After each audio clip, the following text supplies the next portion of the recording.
জীবন হলো এক অদ্ভুত যাত্রা, যেখানে প্রতিটি মুহূর্ত নতুন একটা গল্প লেখে। কখনো হাসির রঙে ভরে ওঠে, কখনো দুঃখের ছায়ায় ঢেকে যায়। এই উত্থান পতন, সুখ দুঃখের মাঝেই লুকিয়ে থাকে জীবনের আসল সৌন্দর্য। হ্যালো এভরিওয়ান, আসসালামু আলাইকুম। Welcome back to another new blog. This is Shimul from Rajshahi. সবার কী অবস্থা, কেমন আছেন? আই হোপ সবাই ভালো আছেন, সুস্থ আছেন। সবাইকে শুভ সকাল জানিয়ে আমি আমার আজকের ভিডিওটি শুরু করছি।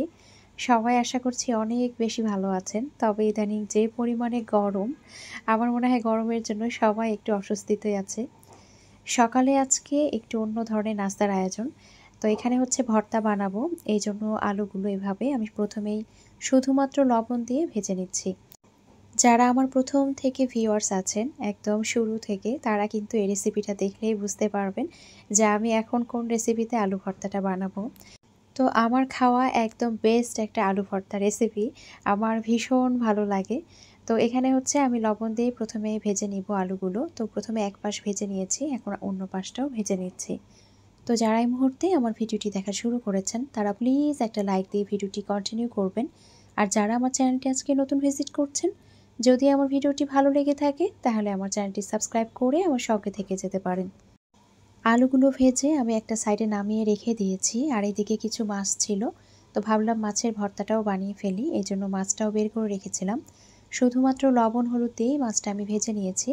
এখন আমি সরিষার তেল দিয়ে দিচ্ছি। সরিষার তেলে এখন আমি পেঁয়াজ এবং বেশ কিছু পরিমাণে কাঁচা মরিচ, রসুন এগুলো ভেজে নিব। ভর্তা খেতে আসলে আমরা কম বেশি অনেকেই পছন্দ করি, বাঙালি বলে কথা। কিন্তু সবচাইতে বেশি যে কষ্টটা হয় সেটা হচ্ছে এই যে ভর্তা বানাতে কিন্তু অনেক সময় লেগে যায়। তো ইচ্ছে করে একদম ৬-৭ পদের ভর্তা থাকবে, আর ভর্তা দিয়ে একটু রুচি করে ভাত খাবো। তো এদিকে হচ্ছে আমি সুন্দর করে পেঁয়াজ মরিচ এগুলো ভেজে নিয়েছি। প্রথমেই আমি আলু ভর্তাটা তৈরি করে নিব। আগে দেখা যেত আমি কিন্তু এই যে আলুর ভর্তাটা এটা পাটায় পিষে খুব সুন্দর করে বানিয়ে ফেলতে পারতাম।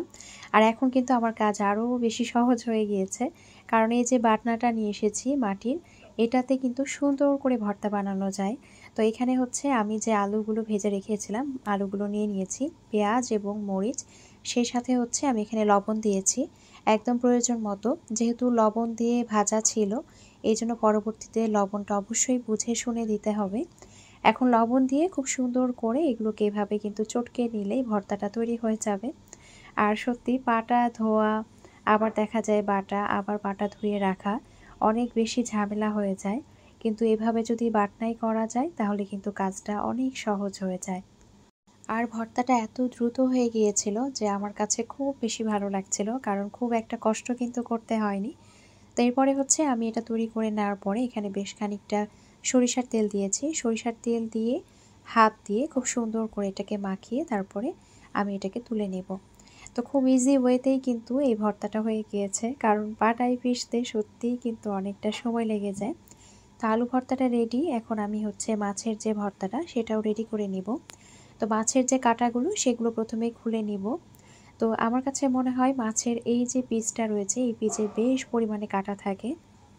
আর আমি কিন্তু কাঁটাযুক্ত মাছ একদমই খাই না, আমি খুব ফাঁকিবাজ। আমি একদমই কাঁটাযুক্ত মাছ খেতে চাই না। তো আমার বাসায় দেখা যায় সব সময় যে মাছটা পাওয়া যায় সেটা হচ্ছে কাতল মাছ, কারণ কাতল মাছে আসলে তুলনামূলক কাঁটাটা কম থাকে। আর বড় মাছের মধ্যে এই মাছটাই আমাদের বাসায় সবচাইতে বেশি পছন্দ করা হয়। তো যার কারণেই আসলে আমাদের বাসায় দেখা যায় কাঁটাযুক্ত মাছগুলো খুব কম আনা হয়। মাছগুলো আমি খুব সুন্দর করে বেছে নিয়েছি। এখন হচ্ছে আমি পেঁয়াজ ভাজা যেটা করে রেখেছিলাম, রসুন ভাজাও দিয়েছি, এর সাথে হচ্ছে এখানে আমি কিছুটা ধনিয়া পাতা দিয়েছি এবং মরিচ যেগুলো ভেজে রেখেছিলাম সেখান থেকে মরিচ ভাজাটাও দিয়েছি। একদম প্রয়োজন মতো লবণ দিয়েছি। এরপরে খুব সুন্দর করে পেঁয়াজ মরিচ ধনিয়া পাতা লবণ সব কিছু একসাথে খুব ভালোভাবে চটকে নিয়েছি। এখন সরিষার তেল দিয়ে খুব সুন্দর করে মাখিয়ে তারপরে ভর্তাটা তৈরি করে নেব। মাছ ভর্তা খেতেও কিন্তু ভীষণ মজাদার হয়। আমাদের বাসার পাশেই একদম কনস্ট্রাকশন কাজ চলছে, তো সারাটা দিন রাত এত শব্দ। তো আসলে যখন এরকম শব্দ হয় ভয়েস দেওয়ার সময় বিশেষ করে, তখন কিন্তু খুব মন খারাপ হয়। এখানে মাছের ভর্তাটাও তৈরি হয়ে গিয়েছে। তো মাছের ভর্তাটা খুব সুন্দর করে আমি এভাবে বানিয়ে একদম গোল শেপ করে নিয়েছি। তো আমাদের আজকের সকালের নাস্তায় ছিল একদম আমাদের বাঙালিয়ান যে খাবার, সেটা হচ্ছে পান্তা ভাত ছিল। রাতেই আমি ভাতের মধ্যে পানি দিয়ে রেখেছিলাম। তো পান্তা ভাত আমার খুব পছন্দ, এত পরিমাণে পছন্দ যে আপনাদেরকে আমি কি বলবো। কিন্তু আমার যেহেতু ঠান্ডার সমস্যা, এই জন্য আমি খুব একটা খেতে পারি না। যেদিন খাই সেদিন কিন্তু অবস্থা একদম খারাপ হয়ে যায়। তো এখানে এই যে আমি পেঁয়াজ মরিচটাও নিয়ে নিয়েছি, কারণ পেঁয়াজটাও কামড়িয়ে খেতে ভীষণ ভালো লাগে, আবার মরিচটা ভেঙে খেতেও ভালো লাগে। তো আজকে সব কিছু মাটির পাত্রেই কিন্তু পরিবেশন করে নিয়েছি। এরপরে হচ্ছে রুম গোছাচ্ছি, আর এদিকে সারিকাও কিন্তু ঘুমাচ্ছে, এদিকে ইজানও ঘুমাচ্ছে। সারিকার যেহেতু পরীক্ষা শেষ, আর এদিকে হচ্ছে ওর বাবাও অফিসে চলে গিয়েছে। তো ওরা যখন 2 রুমে 2টা বাচ্চা ঘুমায়, তো আমি হচ্ছে সর্বপ্রথম যেটা করি, কিচেন, ডাইনিং এবং ড্রয়িং এবং আমার কর্নারে যে রুমটা আছে, এই সবগুলো রুম আমি প্রথমে গুছিয়ে ফেলি। বাচ্চারা ঘুমাতে ঘুমাতে আসলে যতক্ষণ কাজ করা যায় মনে হয় যে একদম রিল্যাক্সে খুব দ্রুত অনেকগুলো কাজ করা যায়, কিন্তু বাচ্চারা যখন জেগে থাকে তখন কিন্তু এত কাজ করা যায় না। তো এখানে কার্পেটটা ঝেড়ে নিয়েছি। কার্পেটে আমার খুব একটা ময়লা হয় না, যেটা হয় সেটা হচ্ছে যখন ড্রেসের ভিডিও করি, ড্রেসের কিন্তু সুতোগুলো পড়ে থাকে, তো যার কারণে সেগুলো একটু ঝেড়ে নিয়েছি। আর এই যে ডাইনিং যে রুমটা, সেটাও কিন্তু গুছিয়ে নিয়েছি। আমরা খাওয়া দাওয়ার পরে সব কিছু কিচেনে রেখে দিয়েছিলাম। তো নাস্তা টাস্তা খাওয়ার পরে বাচ্চারা উঠেছে, ওদেরকেও খাইয়েছি। আর এদিকে হচ্ছে সারিকার বাবা কিছু বাজার নিয়ে এসেছিল। এত পরিমাণে গরম যেটা আমি আপনাদেরকে ভাষায় প্রকাশ করতে পারবো না। আমার বাসায় কিন্তু প্রচুর গরম, তো যার কারণে দেখা যায় যে সব সময় কিচেনে আসতেও ভালো লাগে না। এই জন্য কিছু ফ্রোজেন খাবার আনতে বলেছিলাম, যাতে করে একটু মাঝে মাঝে চটজলদি করে ওদেরকে কিছু তৈরি করে দিতে পারি। সব সময় দেখবেন মনও ভালো থাকে না, শরীরও ভালো থাকে না। তো তখন যদি রেডিমেড কিছু থাকে বাসায় তাহলে কিন্তু একটু সুবিধাই হয়। তো এখানে সামোচা নিয়ে এসেছিলো, একদম মিনি সামোচা যেগুলো চিকেন। তো এটা বেশ মজার ছিল, যেহেতু আমরা খেয়েছি এর মধ্যে। আর এখানে হচ্ছে চিকেন মিট বল ছিল, সেই সাথে হচ্ছে সসেস ছিল। আর এখানে হচ্ছে আমার ফেভারিট কফি ছিল। তো আমি কিন্তু কফি ভীষণ পছন্দ করি, আমি কফি লাভার। তো এখন দেখা যায় চিনিটা যেহেতু একটু অ্যাভয়েড করার চেষ্টায় আছি, এই জন্য ব্ল্যাক কফিটাই একটু খাওয়ার চেষ্টা করি। আর এটার টেস্টটা কিন্তু ভীষণ মজার। তো এইটাই হচ্ছে আনতে বলেছিলাম। এখন এগুলো আমি ফ্রিজে রেখে দিব, আর ফ্রিজে রেখে দেওয়ার পরে কাজ গুছিয়ে নিয়ে তারপরে আমি রান্নাটা বসিয়ে দিব। সকালবেলার সময়টা আসলে আমার মনে হয় প্রত্যেকটা ঘরে ঘরে ভীষণ দৌড়ের উপরে যায়, কারণ এই সময় বাচ্চারা স্কুলে যায়, হাজব্যান্ড দেখবেন অফিসে যায় বা বাইরে যায়, তখন তাদেরকে একটা বের করে দেওয়ার বিষয় থাকে, বাসা গোছানোর বিষয় থাকে, এইদিকে দেখা যায় রান্নার বিষয় থাকে, মানে সব কিছু নিয়ে মনে হয় যে একটা দৌড়াদৌড়ি অবস্থা। এখানে কই মাছ এনেছিল, আর কই মাছ আনলে যেটা হয়, খেতে তো ভালো লাগে কিন্তু হাতের অবস্থা একদম 12টা বেজে যায়। তো সেই দিন আমার এত পরিমাণে হাতে কাটা ফুটেছিল যেটা আসলে বলার বাইরে। আর যখন এগুলো আসলে ধুতে যাই, এই যে হাতের উপরে কিন্তু বেশ পরিমাণে একদম স্ক্র্যাচ যে পড়ে ওরকমভাবে দাগ দাগ হয়ে যায়। তো এটা আসলে কিছু করার থাকে না, আনলেই কিন্তু এরকম হয়। তো আমি আবার দেখা যায় হাতে গ্লোভস পরে কাজ করতে পারি না, এটা আমার একটা ব্যাড হ্যাবিট। না হলে দেখা যেত হাতটা কিন্তু অনেকটাই সেভ হতো। তো মাছগুলো আমি সব মশলা দিয়ে প্রথমে মাখিয়ে নিয়েছি। সব মশলা বলতে লবণ, হলুদ, মরিচের গুঁড়া, ধনিয়ার গুঁড়া, এরপরে হচ্ছে সামান্য পরিমাণে জিরার গুঁড়া। তো সব মশলা দিয়ে আমি সুন্দর করে মাখিয়ে নিয়ে তারপরেই হচ্ছে মাছগুলো ভেজে নিচ্ছি। কই মাছ আমাদের বাসায় সবসময় ভুনা করে খাওয়া হয়, দেখা যায় যে ওভাবে ঝোল করে কখনো খাওয়া হয় না। তবে হ্যাঁ, দেশি যে কই মাছটা একদম ছোট সাইজের, ওটা কিন্তু সবজি দিয়ে রান্না করলে বেশ ভালো লাগে, বিশেষ করে শীতের সবজি দিয়ে। তো আমি কিন্তু ওভাবে রান্না করে খেয়ে দেখেছি, ভীষণ ভালো লাগে। আমার গত ভিডিওতে রুশাফা ইন্তি আইডি থেকে আপু কমেন্ট করেছে, সকালে ফোনটা হাতে নিতে তোমার ভিডিওটা দেখে মনের ভিতর এক ধরনের ভালো লাগা, উৎফুল্লতা কাজ করলো।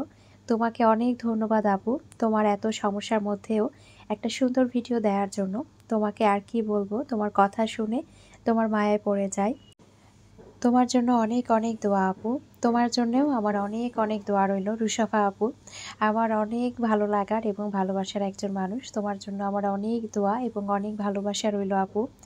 রান্না করতে করতে এদিকে গ্যাস সিলিন্ডারটা শেষ হয়ে গিয়েছে।